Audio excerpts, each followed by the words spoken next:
And come up and share with us now.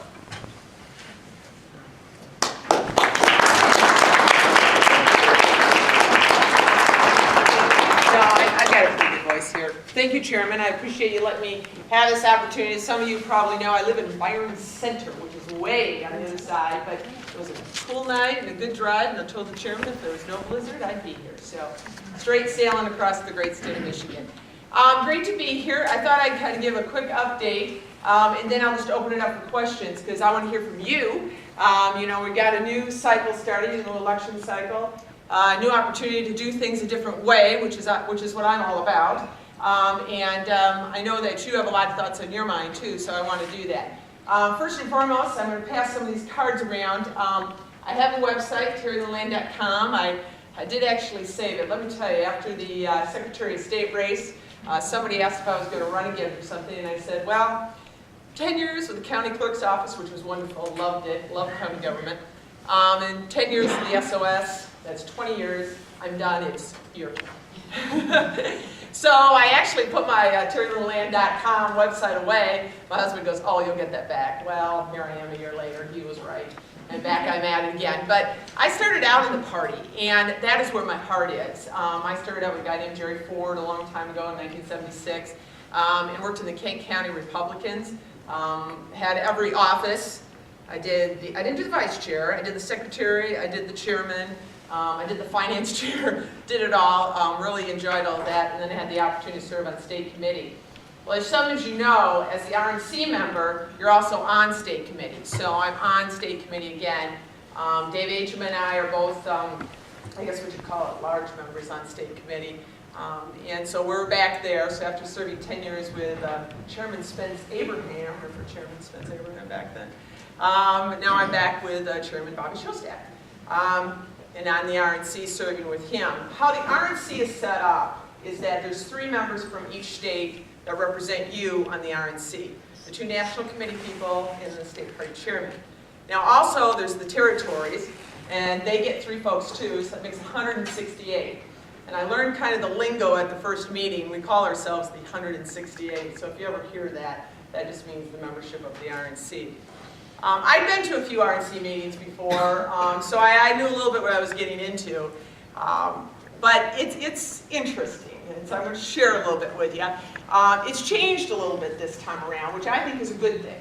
When I went to one of my first meetings a long time ago, 20-some years ago, most of the folks on the RNC were a little older. It was more like a thank you to folks who'd raised money or worked hard in the party. And pretty much nobody that ever been an elected official. It was more from the party aspect of it. And the RNC sees itself as its main job putting on the convention and nominating a president. That's really what it saw itself as back then. Well, things have changed a little bit, as you've probably seen. With this last convention, the Rules Committee, and we'll get to that in a minute, in how the perception of what the RNC does from 20-some years ago, that it's more than just about a convention and a convention site and making sure the process is done right to nominate a president. People believe there's more to that. Well, I do too, which is one of the reasons I ran, and I want to thank you for those who supported me in this, because I think it's time to change that dynamic a little bit. And the folks that have been elected also agree with that. The age has come down, and the people who've been elected officials are up. There's probably a good 20 of them who've been elected officials, and I actually think that's a good thing, because they know how to run campaigns, they know how to run races, they've been successful, and they get that part of it. And so I think that's important. There's also the kids, and I call their kids. AJ, if some of you know him, he's the Iowa State Party Chair. He's barely 30. Then there's Rick down there in Missouri. He's barely 30. And then there's Richard from Maine, and he's barely 30. So we've got a lot of young party chairmen out there, and that's exciting, because they actually know what Twitter is. Okay, Twitter. Love you, Twitter folks. That is the future, folks. Facebook, LinkedIn, all those kind of things. That's where people are connecting now, and that's where people are getting their information. That's where it is right now, and they get all that. And so I'm very excited to be working with them on that part of it. And then it's also gotten a little more conservative. The RNC has always been more of a moderate, get along, let's just run a convention kind of group. It's gotten conservative. And I think that's a good thing. Are you with me on that one? Amen. Yes. So that's good. And they really have brought something to it. And I think Mr. Priebus, our chairman, is going to feel a little of that heat. Now, he's a pretty conservative guy, don't get me wrong. In fact, he comes from Wisconsin. As some of you know, we had that fun in Wisconsin the other year with Governor Walker and the recall. He actually was the state party chairman there when Walker was first elected, and then he was elected to the RNC. So he understands tough politics. He's a young guy too, just barely 40. And so he has that energy and understands all that dynamic also. So now you bring us all together, and here's the challenge. I've always run my own campaigns. My husband's always been my campaign manager. I'm a grassroots kind of person. You do have to hire consultants because you do have to put your face on that TV tube, and you do have to those kind of things. But I've never been of the consultant class. I don't know if you've heard this term. Washington has that mentality. In the old days, if you were a consultant and you didn't win, guess what? You didn't get another job. But now the fact is that there's so much money in campaigns between the data, the email list, the micro-targeting, you name all of that, that you can still make a lot of money on a candidate and lose. So you're still in business. And they've gotten pretty small. And that's what a lot of us in the RNC are concerned about, because we think what's happened is that they've gone to that and not to you folks out there, and not to people who run campaigns, who do the work, and they're just focused on buying TV ads. Well, I think we learned a lesson from that on the last presidential campaign. TV ads do not do that. The other thing we learned is that we can't let them define us. We have to define ourselves and then define them. And that's one of the challenges that I took on, being from the election side, is that my thought process was, we need to move this convention up. We need to get away from this August date, move our national convention to June, July at the absolute latest, because you need at least 4 months to go after an incumbent sitting president. It is just too hard in 2 months. If you're like me, you read all the blogs and all the political stuff, you've seen how the Obama campaign, years ahead of time, were already putting their ads in the can, getting their message out there, deciding what they wanted to do, and then basically holding that until they had the money to run these ads and define who Obama was. Meanwhile, we're all fighting with each other. We don't have a candidate. By the time we get to one, they've defined who they are, and they're attacking us. Well, we can't do that. We've got to move that up. So we've had some meetings on that at the RNC already. I volunteered for that committee, and I haven't heard anybody that's against that idea, so that's a good thing. And I think we're going to move ahead with that at the first meeting. The other issue that came up was the infamous rules. You know, like I said, I've been doing this a long time, and usually what happens at an RNC convention is the presidential candidate goes to the platform committee, because no presidential candidate wants to have a platform that doesn't match their positions when they're running for president, right? It makes sense. Romney never went to the platform committee. They just ran their own meeting. He went to the rules committee. A lot of us were kind of shocked and amazed, like, why are you worrying about the rules? Let's get you a platform, let's get you to win. So he changed a few rules, as some of you know, and not to my liking, and not to a lot of folks' liking on the RNC. So I asked to be on the rules committee, so each state gets a member on the rules committee. So Bobby Shostak, Dave Agem, and I had a meeting. We voted for me. I won. It was tough.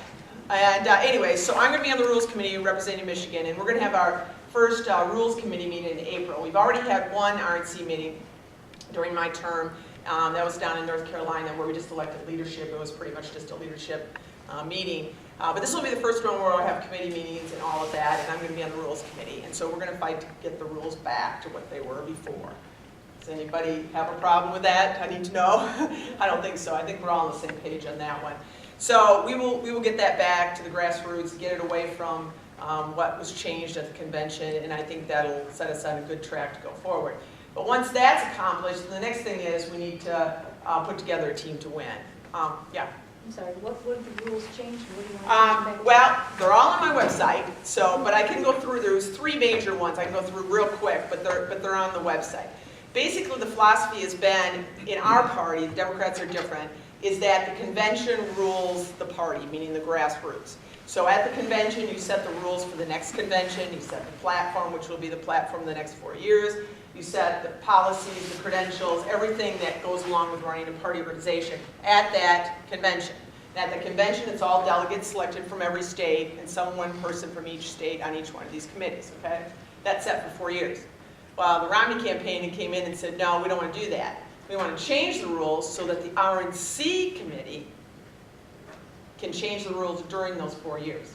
So whatever rules that are set up by the state or by the national convention could then be changed, altered, differed by the national committee, the 168, between those 4 years. And we believe, at least most of us here, I think, that it should stay with the delegates at the convention.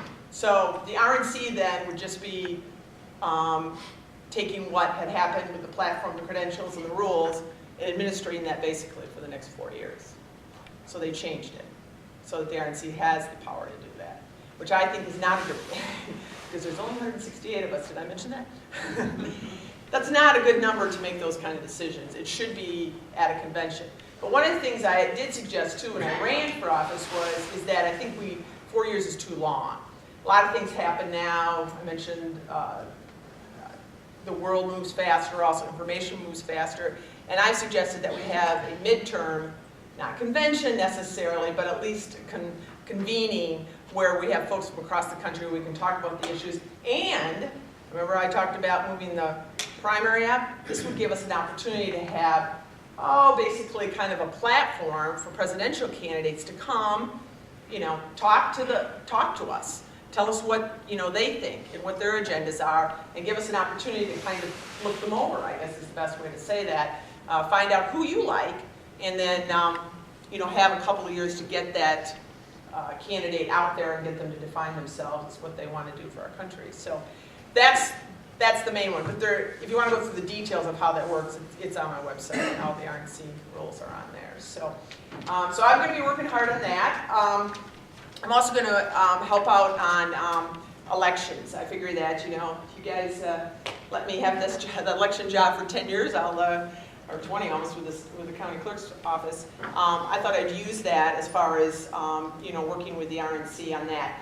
You probably heard in the president's speech that he talked about having this bipartisan commission. I'm always nervous when somebody says it's a bipartisan commission. But they were going to talk about elections. So I immediately called up my Congress folks here in Michigan and said, whatever nominating process there is, I volunteer myself, and I also volunteered to the RNC, but they haven't really set out a process and how that would work. But what I've noticed if they say nonpartisan, it ends up being not nonpartisan. So I think it's important to have somebody on who has election experience and is partisan. I mean, obviously they can have a Democrat on too, but it should have somebody from both sides. So I'm going to do that. And also on that note, speaking of our Congress folks, which we have a good group of them here in Michigan, very proud of all of them. Talked to Candace Miller today. She says hi. Isn't somebody from Candace's office here? Yeah. And we're just talking a little bit about what's going on with our state as far as the senatorial goes. You've probably seen in the news that Carl Levin, and this is a first for me, usually he just starts fundraising 2 years out and keeps going, right? Yeah. Well, he's starting to talk about not running. So I've heard this before, not just from Candace, but I've heard from others, but I think we might have an open Senate seat, just to let you know. I think you might have that. Now, you're going to have some folks in it. My congressman already, Mr. Amash, is already, I think he was going to run whether, to be honest with you, whether Levin was in or not. But he's looking at it. I know Mike Rogers might be interested in it. Well, Candace might be interested in it. We've got a lot of good candidates out there, so that's very exciting. But I'll tell you, this is probably once in our lifetime we're going to have a shot at this. So I'm very excited about that. And also, too, word has it, and I'd heard this before, too, actually, a few years back, but Sandra Levin might also go when Carl goes. There's also been word on that, too. So there you go. We moving? No, they are. Oh, they're moving. So there you go. A little inside stuff for you. So we'll see what actually happens on that. Presents to help do them. I'm sorry, what? We send them gifts. You're sending gifts. Okay, that wasn't me on the camera here. That was here in the background. So anyways, well, I kind of talked about a lot of stuff that's going on right now, and then of course Bobby Shostak's our chairman here. We've got a lot of things on the table. We had a conference call last week. He's rolling already on what he wants to do with the data list and the program, and we're very excited about what's going to happen next. State committee will be meeting shortly. We're going to have state committee actually in July 11 and 12 in Grand Rapids. And the reason being is it's the 100th birthday this year of Jerry Ford. And so we thought we'd do that, and I'm glad Mr. Shostak decided to do that. That's great. So we're going to have a little event at the museum, so if you've never been there, I'd encourage you to come and join us.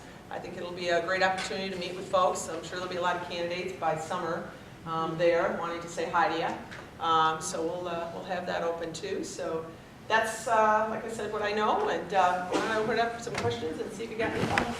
Yeah, Chris. Thanks so much for coming to the Oh, East sure. Coast. Yeah, the East Coast. The other coast. What really strong developments is the RNC doing as far as technology? Because we lost our purposes, quite frankly, on technology issues. Yeah, okay, here's where my bias comes in a little bit. As I mentioned, I'm not a consultant fan. We did not own, meaning we, the RNC, did not own the list. Romney's campaign owned the list, which is fine, and that's kind of been how it's gone in the past. So I had a conversation with the good chairman and explained that my position is the party is always here, candidates come and go. And I'm one of them, so I can say this. Candidates come and go. The party is always there. The party should own the list. The party should manage the list. The party should keep the list. They should update the list. They should work with the list. It should be their list. As you know, President Obama has a list. I think he's going to sell it. I heard that he's not actually going to give it to DNC. Oh, darn. But we should have the list. And that, I think, is something that's going to be a big discussion item at the RNC, because that's never been how it's been done.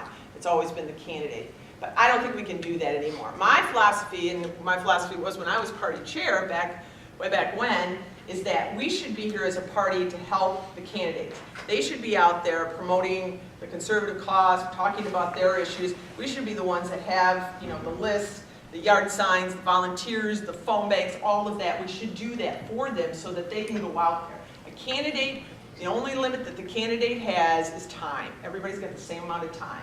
And nobody can do what the candidate can do, and that's ask the voter for the vote. They're the only one that can do that. That's a very powerful position that they have. So we need to have them out there. So my position's always been is that the party should be there with all the resources and the backing that they can give to that candidate. And that should be at the RNC too. And they should have the list, they should organize it, and then help the candidate. Now you do realize that the rules have changed a little bit on fundraising with McCain-Feingold, and you can't do what you used to do. It really, and I'm just going to say it, neutered the parties. It really did. That's what McCain-Feingold did. And it really put them in a tough position as far as giving donations, giving financial support to candidates. So the thing that they can do is all of this, phone center, data, all of that, they can do that. Now, I don't know if some of you saw, but Citizens United actually is at the Supreme Court now. That might change things, so we'll see how that all goes. But right now, as it is, it's really not something the parties can do anymore. It's giving donations or financial support to the candidates. So we have to do all the background and all of that comes with that. So that's where I am. Yeah. Terry, did you hear about the listening tour the Democrats are going on? And do we have something like that? Are you talking about the legislators or Mr. Yeah, Johnson, our new state party chair? I think it's a combination of both, but I've seen it on Facebook. I think some of you probably have too. They put a nice little tape together. We're here, we're going to listen. We want to hear from this group of people, this group, and it's all over the internet already. Yeah. So what are we doing to counteract that? Yeah, well, as you know, we have a new Democrat chairman in the state of Michigan, Lon Johnson. I don't know if I've ever met him, to be honest with you. I might have, but I don't remember. But I've never met him. Mark Brewer's not the chairman anymore, but I think Mark Brewer will still be around. We love Mark. He's always around. So we'll see how that all goes. But I think part of the reason he's doing that is because he's new. And I don't think a lot of the delegates know them out there. whatever. So I think one of the reasons he's doing it just for his own personal whatever. But we'll have to, I'll let Mr. Shostak know. We haven't really talked about that. As far as the RNC though, Priebus is doing that. Mr. Priebus is doing that. If you, on my website, my Facebook, you probably saw the Growth and Opportunity Project. In fact, I'm remiss in not telling you to go to the website on that one. But Reince Priebus has gone out and done that. In fact, he was just on the West Coast. It's on my website, all the list of places that he's been doing this. And then he has a link where you can go on the GOP website. It's just GOP.com. And GOP website, and there's a survey, and they want your opinion. So please go on, fill it out, give your opinion. There's open-ended questions, there's multi-choice questions. Give your opinion, it's on there at GOP.com. And we are doing that at the RNC level. Mr. Shostak just won last week, so we'll give him a little shot to get going here, but I'll let him know that you think that's a good idea. Yeah, okay, good. I'm the same thing. Yeah. We've been talking about this, you might be surprised, but it seems to me that it looks like there's a lot of public bickering, probably the Facebook stuff in the party. And I try not to get in, if I don't have something that's to say that's going to be promoting people, I just lay off of it. And I wish a lot of other people would, and I don't know if you and Ajma and Bobby Shostak are planning on trying to. Well, that's tough, it's a new world out there with Facebook, let me tell you. I know, there's a lot of people that seem to have supported Shostak who are a little bit too gleeful about the outcome or Well, that's going to hurt them if they do that. it hurts the party. It seems like they think they've expelled somebody or something. It was 51%. So. I know, and I wonder if there's any idea to reach out and make sure that that's not the voice. Well, I try to do that. I'm a positive person. I I just do positive. In fact, if you get too bad on my Facebook, I will unfriend you. So there you go. Keep positive out there, folks. But you can have opinions. I'm not against opinions, and I want them. I want to know what you think. I definitely want to know what you think. As long as we can all keep it positive and use correct words. That's a good thing, but yeah, it's going to take a little bit. It's tough when you have a close race. You get a lot of folks on one side, or the other of the aisle. But we're going to all come together. We've got a great legislative team too. I should say that in Michigan, we've got a great Senate and the governor, of course. How can I forget the governor? Love the governor. The governor's out there working hard, and he's got a lot of big challenges on his plate. So we need to be supportive. So, anybody else? Yeah. It's probably actually a lot off track, but can we do a redo on Howard so he can record that and he can share it with his family and friends? Oh, sure, yeah, sure. Maybe we should turn the lights on too. Turn the lights on. Lights No, up we there. saw the better pictures. Okay. Sure, we can do that. Rich? Anybody else, Up in last the corner of the question? room, the black switch there. Yeah. When we were out going door to door, we encountered several Ron Paul people. And they were extremely disgruntled, disappointed, cantankerous, and so forth. And they were very upset with what happened at Tampa. And I was wondering if you could maybe explain a little bit about what exactly happened to Ron Paul. Well, I need to preface this a little bit in that I wasn't a delegate. I was there in Tampa, but I wasn't a delegate. How the RNC works is that you're an RNC member from convention to national convention, which makes sense because if you work 4 years on it, you should be able to go to the convention. So that's how it works. So Holly and Saul were actually the delegates. So they were actually on credentials committees and rules committees and all that. I was not on any committees. I was there cheering on, but I did not have any official role at all. So I don't have any real true inside because I wasn't a delegate, but I have a little outside for you. First of all, Ron Paul never got out of the race or endorsed Romney. In the rules of the convention, which have been there for a long time, is if you haven't endorsed the candidate and officially gotten out, he never got out of the race for president, all the way to the convention. Now, he's run twice before. And the other 2 times, he got out of the race and was at the convention, and life was good. But he didn't do it this time, okay? 2 times before he did. He didn't do it this time. I'm just saying, consistency here. So he didn't do that. Well, the rules are, if you don't endorse the president as another candidate, you can't speak at the convention. I mean, that's the rule. So the Ron Paul people felt he should be able to speak. Well, the rule has been, and the rule was 2 conventions before, you have to, endorse the president. It's over. You lost. It's sad. I've lost. It's horrible. I hate losing. Don't like to do it myself. But the reality was that was the situation. That was one thing. The second thing is these rules. They felt strongly that the rules should be changed. And one of them was, as I mentioned earlier, was changing it so the RNC could change rules in between conventions. But the other one was, it gave the power to the presidential nominee to basically decide who could be delegates and who couldn't. Well, I don't agree with that. I don't think anybody does here. And that was one of the other ones that they were upset with. And they made a stand at the convention, which is fine. That's what America's about, and they can make their stand, and that's fine. But the reality is that Ron Paul had not, endorsed Romney and had not gotten out of the race for president. So, there you go. Anybody else? Yeah. Some of the pundits suggest that people that sat out the last election really hurt our party.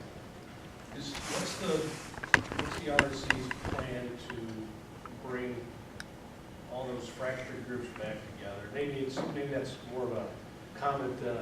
I'm sure you're working on that, but we're going to always be just a little bit behind if we don't unite. Well, there's 3 million folks who were people who vote Republican, but somewhat consistently that didn't vote. And if we would have had 3 million more, we would have won. I mean, that's the numbers. And the reality is that we didn't do a good job of getting into the polls. To give you an example, I worked at a county commissioner race in Grand Rapids, city of Grand Rapids, which is Democrat.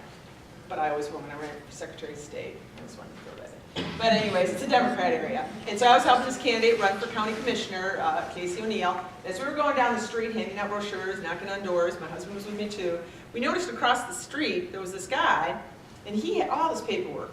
He had another guy with him, and they'd go up to the door, and they'd talk to somebody like for a long time. And then they'd go like maybe 10 doors down, because we were hitting every door, right? Every registered voter. And so I finally caught up with him and I go, what are you doing? And they were working for Obama. He had an Obama sticker on the back, and they were literally chasing ballots. What the Democrats did is they did not even worry about people that were Democrats that vote every election. I'm not even sure they got a mailer. So what they went after was folks who are Democrats would vote maybe every other election, but they're inconsistent. And they literally would go to their door and say, are you going to vote? Well, I don't know. Well, let me get you an absentee ballot. Here, fill this out. We'll get it. Then they'd come back. Did you get it in? No, I didn't get it. Let me help you get it in. And they literally chased every one of those. Did we do that? No. So that's one of the big issues that we've been talking about at the RNC is that we need to stop, the voters that go to the polls every time, we just need to thank them and say thank you. And then move on to the ones that vote every other time or maybe just every other presidential and get those folks and get their absentees and get them in. That's what we've got to do. And that's literally what they were doing. Now, were these 2 guys paid? Yeah. But were they effective? Yeah. So, I mean, that's kind of the bottom line of what really happened. Do you think the people of the majority of those 3 million were people who were apathetic or who were sitting out on purpose? I think people have lots of reasons, to be honest with you. I wouldn't want to second guess it, but I do know as an election official for 20-some years that if you don't make it simple and easy, they're not going to come. And the Democrat Party was making it about as simple and easy as they could make it. They literally went to their door, gave them the ballot, took the ballot, mailed it. I don't know how much easier you can get. Yeah? Sure. I think they were a little less fractured than they believed. In 2008, like every 3rd house was an Obama thing up there, yard sign. This time I hardly saw any. There were stickers for Romney everywhere. There was Mr. Hernandez everywhere. There was Republicans everywhere. There was the gentleman who got out of the last night. His center, that's the first time I've ever seen one out here, and I've lived here for 13 years. I was very impressed with that. I went there quite a few times to get my different signs. And I don't believe that half of these votes that were counted for Obama were real. So And that has been in contention in Florida, Ohio, and we all know this, and they're still going over it in the Supreme Court, so I don't think we're as fractured as everybody thinks we are. No, I would agree with that. I don't think we are either. I think it's just, doing the work and getting the votes out. And we used to be better at it than they were. I'm going to be honest with you guys. We used to be better at it than they were. They've caught up. That's the reality of it. So we got to get better again. That's really the bottom line, is we got to get better again, and we got to work hard and get those folks that don't vote consistently up to vote, because they will vote, and we got to help them do it. So I've taken enough of your time, I think, right now, because I know you got other business. Shane's looking at me like, get going, get the hook. So, but anyway, so good to see you. Did everybody get a card?